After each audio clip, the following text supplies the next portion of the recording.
बिस्मिल्लाहिर्रहमानिर्रहीम। अस्सलाम वालेकुम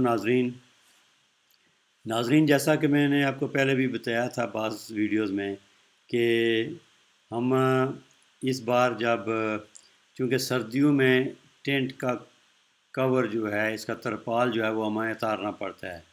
वो इसलिए कि बर्फ़ भी बहुत पड़ती है और उसका कोहरा भी होता है, उसकी वजह से ये उसका जल्दी फटने का ख़दशा होता है, तो इसकी वजह से हम फिर वो उसको उतार देते हैं। तो चूँकि उसको वो 3-4 सीज़न गुज़ार चुका है, तो अभी जब मैं आया तो मैं इसको दोबारा लगाने लगा, प्रोग्राम बना के जी इसको दोबारा से लगाएं। तो जब हम उसको लगाने लगे नाज़रीन, तो देखा तो वो बहुत बोसीदा हो चुका था और उसकी वजह से हो के तो वो जगह जगह से फट रहा था। मैंने कहा ये तो मसला ही कोई नहीं है, चलें हम चलते हैं रावलपिंडी और इसको साथ लेके चलते हैं, तो इसी साइज़ का एग्जैक्ट हम और नया बनवा लेते हैं। तो रावलपिंडी जब नाजरीन गए तो मुझे भी हैरत हुई। आज इसमें रोज़ बरोज़ आपको भी पता है जिस तरह डीज़ल की कीमतें चढ़ रही हैं, आयल की कीमतें बढ़ रही हैं, तो उससे हर चीज़ की कीमत बढ़ रही है। लेकिन मुझे अंदाज़ा नहीं था कि इसकी इतनी कीमत बढ़ेगी। तो मैंने फिर ऐसा किया कि उसको मेरा जहन जो था वो ये था कि ये तकरीबन 40-50 हज़ार रुपये तक हमें काम बन जाएगा। तो जब हम गए वो ये चूँकि जो तरपाल बना था ये हमने उस वक़्त बड़ी रिसर्च करके तो बनाया था। वो हर कोई बना नहीं सकता था। तो हम जो ये आपने भी अक्सर देखा होगा कि ट्रकों के ऊपर जो तरपालें लगी हुई थी तो होती हैं, तो उन पे लिखा होता है हबीब तरपाल। तो ये हम हबीब तरपाल वालों के पास गए, तो उनका जो हेड ऑफिस था वो यहाँ पे इस्लामाबाद था, ये सब्ज़ी मंडी के साथ। तो हम उधर चले गए। तो जब पता किया नाजरीन, तो वो जो कीमत थी उसकी उन्होंने बताया जी कि ये जो अच्छे कपड़े वाला आपको मिलेगा, ये आपको मिलेगा 2.5-2 लाख रुपए में। तो हम बड़े परेशान हो गए कि ये तो फिर मसला ख़राब हो गया। फिर हमने वहीं से माइंड चेंज कर लिया कि चलें टीन लगाते हैं इसके ऊपर। गो के टीन में वो मज़ा नहीं है, लेकिन चलें फिर वो मजबूरी थी। और लेकिन उसमें एक चीज़ थी कि ये टीन लगेगा कैसे, चूँकि ऊपर से वो 3 फुट उसका घेराव था और जो नीचे से फैलने वाली जगह है गोल चक्कर था, वो 16 फीट गोल घूम रहा था। अब बड़ा मसला हो गया। तो खैर हमारे जो कारीगर हैं, ये मिस्त्री साहब हैं, तो उन्होंने कहा जी कुछ कर लेते हैं, मैं इसका करूँगा। तो ये अभी लगे हुए हैं, आप देखें लकड़ी लगा रहे हैं इसके ऊपर। अब पहले ये लकड़ी के बाले हमने उस तरह के वो निकाले शतीर उसके, और फिर उसको ये गोल वो बत्ते से लगा रहे हैं। तो ये इस तरीके से, तो ये आप देखते जाएंगे, मैं ज़्यादा इसमें बोलूँगा नहीं। आप चूँकि ये बन रहा है और मुख्तलिफ़ स्टेज से होता हुआ ये इसका एंड आएगा, तो आप नाजरीन इसको देखते जाएं और एंजॉय भी करते जाएं। और साथ में देखें कितनी इतना आसान काम नहीं होता ये काफ़ी मुश्किल, काफ़ी बारीकियों से गुज़र के फिर ये जो है ना वो चीज़ें ये उस मेयार पे इंसान पहुंचता है। तो चलें नाजरीन फिर आप इसको देखें। तो उधर जाने मिस्त्री हो रहा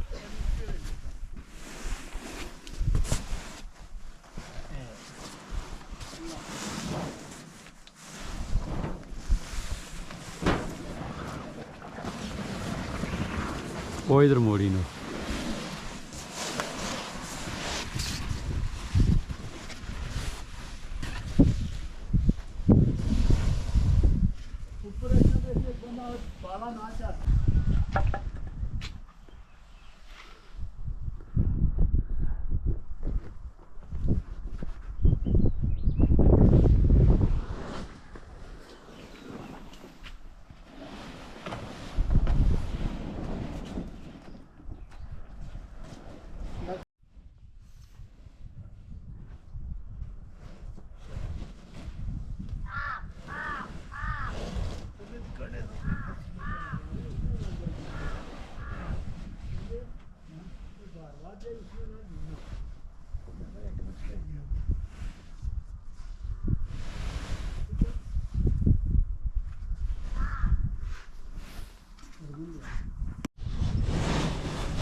ठंडा खोलो तो क्या है इसी थोड़ा नीचे तक कर दियो है बेटा कर दियो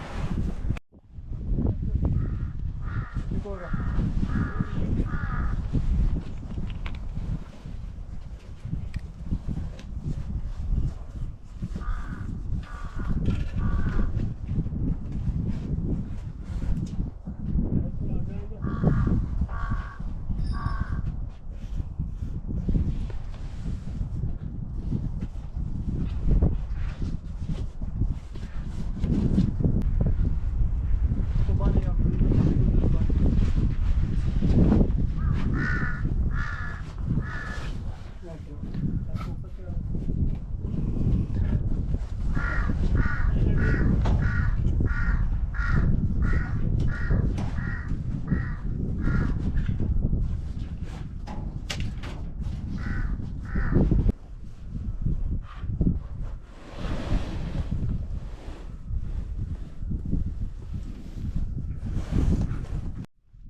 Chico.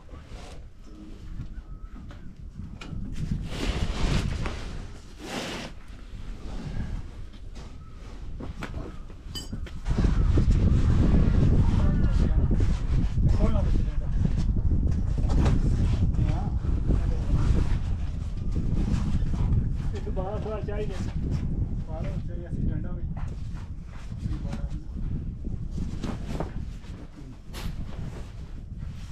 सीखो बुला कुना कर दी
साढ़े पाँच उधर कितना ज़्यादा है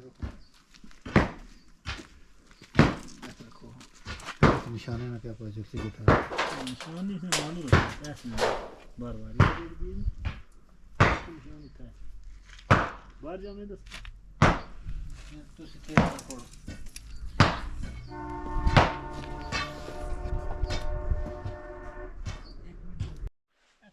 निशान लाया मैंने आगे और आगे मरदा रहे बस है हाँ इधर करो बस ऐसे कोडिंग बार बिल्कुल जीरो करो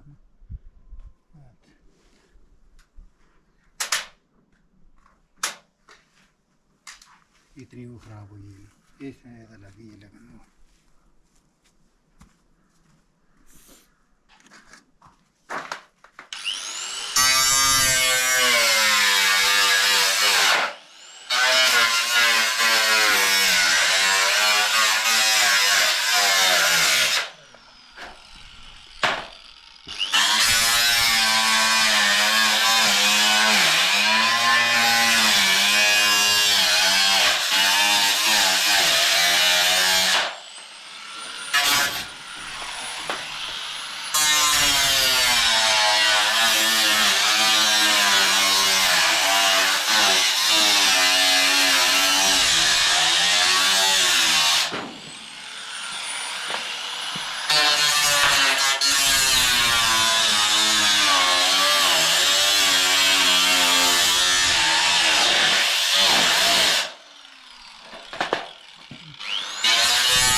पहला साफ करी नो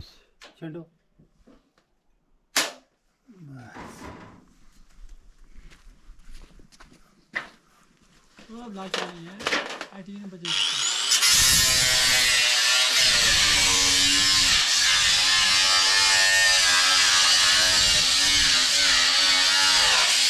रंग और बाबूरा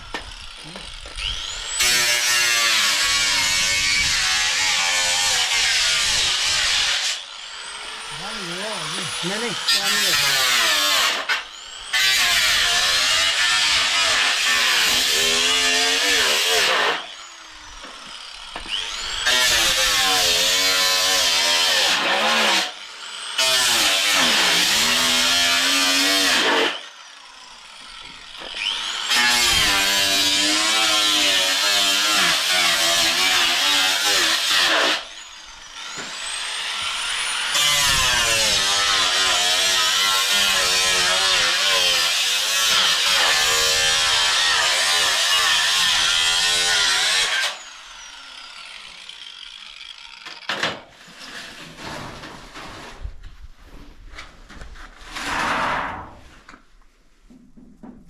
उधर कैसे को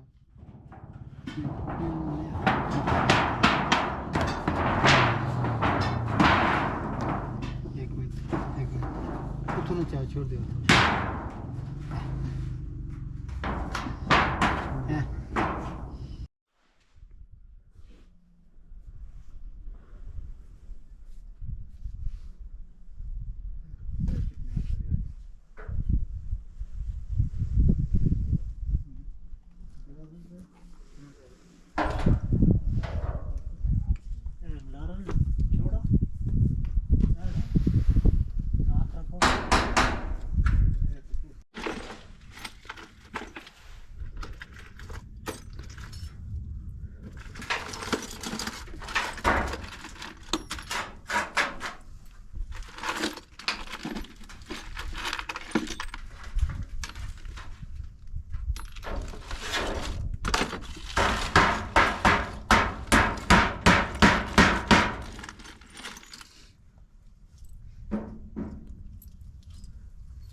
चुक भाई जी भाई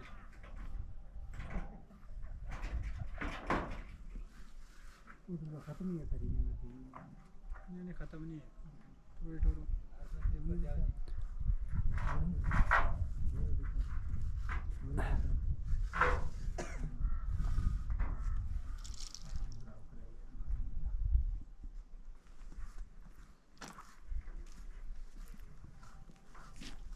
वो इतनी नहीं पर टक मार अब बात टक मार रही फालतू अगर मेरा टीम ने ऐसे मार रहा है अंदर 18 को था खत्म होनी 18 खत्म होनी वो था मारना था दिन बोलो मैंने 10 ना 9 था टक मारता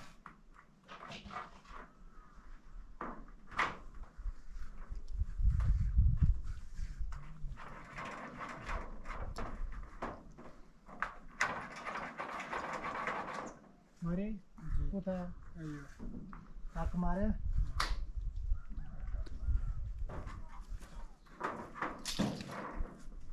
छोड़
जी नाजरीन, तो अल्लाह का बहुत शुक्र है, अल्लाह पाक का, कि हम इसमें हमें बड़ी कामयाबी हासिल हुई। वो मिस्त्री साहब की बड़ी मेहनत रही है और उन्होंने वो लकड़ियाँ भी लगाई और साथ में फिर उसी तरह वो राड भी लगे और हम काफ़ी हद तक फिर इसमें कामयाब हो गए। तो ये आप देखें, इसमें जो है वो टीन जो है वो भी लग चुकी है। जी, तो अब काफ़ी आखिरी मराल में हम पहुंच चुके हैं, तो आप इसका एंड भी देखेंगे और अब ये इसका एंड आ चुका है नाजरीन, और ख़ूबसूरत लग रहा है ये भी। तो इंशाल्लाह आपको इसका अब अंदरूनी मंजर भी दिखाएंगे।